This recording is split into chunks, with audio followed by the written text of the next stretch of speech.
There has never been a time when communication could travel so quickly from one end of the world to the other, especially when a business is facing a crisis.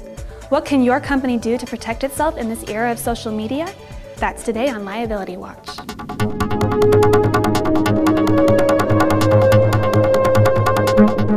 Welcome to Liability Watch. I'm Susie Higbee. Whether it's a product recall, a data breach, or some other type of corporate crisis, your company's reputation, and often the business itself, is on the line. Handling a crisis today is a vastly different undertaking than it was even just a few years ago, thanks to social media. Love it or hate it, your organization's reputation management plan must be able to handle it. We've asked Bob McNaney, a crisis communications and reputation management expert at the communications firm Padilla CRT, to share with us how companies from global multinational businesses to entrepreneurs can prepare to monitor and use social media in a time of crisis. Bob? Thanks, Susie. Your product's been recalled. Your customers are furious about it. And you know what they're doing? They're talking about it on social media. Your organization may have suffered a data breach, and your customers' personal and financial information is all over the world, stolen by cyber criminals. Or a member of your senior leadership has been arrested. These are all real-life events that happen to good companies on almost a daily basis across the globe. We have a simple philosophy here at Padilla CRT, and that is to walk toward the crisis. Acknowledging that something went wrong is a critical first step of successfully managing a crisis. It must involve a smart communication process, and that process must involve dealing with social media. Frankly, the days of organizations saying we just don't want to worry about social media, well, they're gone.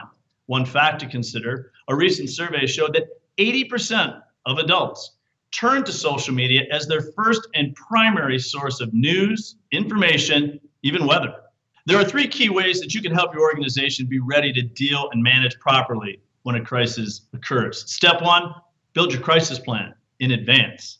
We have a saying around here that you never want to dig a well while you're thirsty.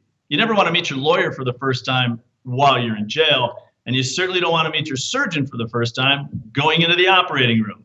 In short, it means knowing who your people are. What's your team look like? What are your actions going to be? Being planful ahead when everything is calm and orderly.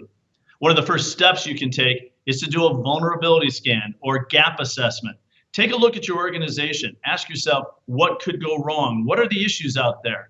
And build standby messages, build key messages, build media statements, even potentially build a website that can address issues so a consumer or other key stakeholders can just click on the website and find out information about the situation. Step two is to develop a digital strategy. Where are you going to go in that digital space?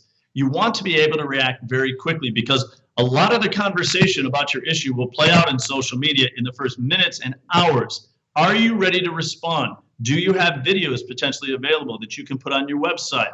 Do you have key messages that you can put in infographics on your website? These are all elements that will help you quickly and more effectively manage your message without having to rely on more traditional modes like traditional media. And the all-important step three is monitoring social media during a crisis. This is your opportunity to listen, learn, evaluate, and plan your strategy. If, for example, the social media chatter has calmed down, you don't want to reignite it. You don't want to put new information potentially out there that will re-spark the conversation. But by monitoring social media, you can also see where the attention levels are going up. And that's when you may have to, once again, respond. So you've built your crisis plan, your social media protocols. Now practice them on a regular basis. It's just like sports. You have to practice to play well when it comes to be game time. We have a theory here, and that is simply the lack of communication creates distance, and distance creates distrust. In a time of crisis, you need people to understand your message and trust your message, both through traditional and social media. Thank you, Bob. For more information on crisis management, including a quiz that will help you assess how prepared your organization is to handle a crisis, go to liabilitydesk.com/resources. I'm Susie Higbee for Liability Watch. Thanks for watching.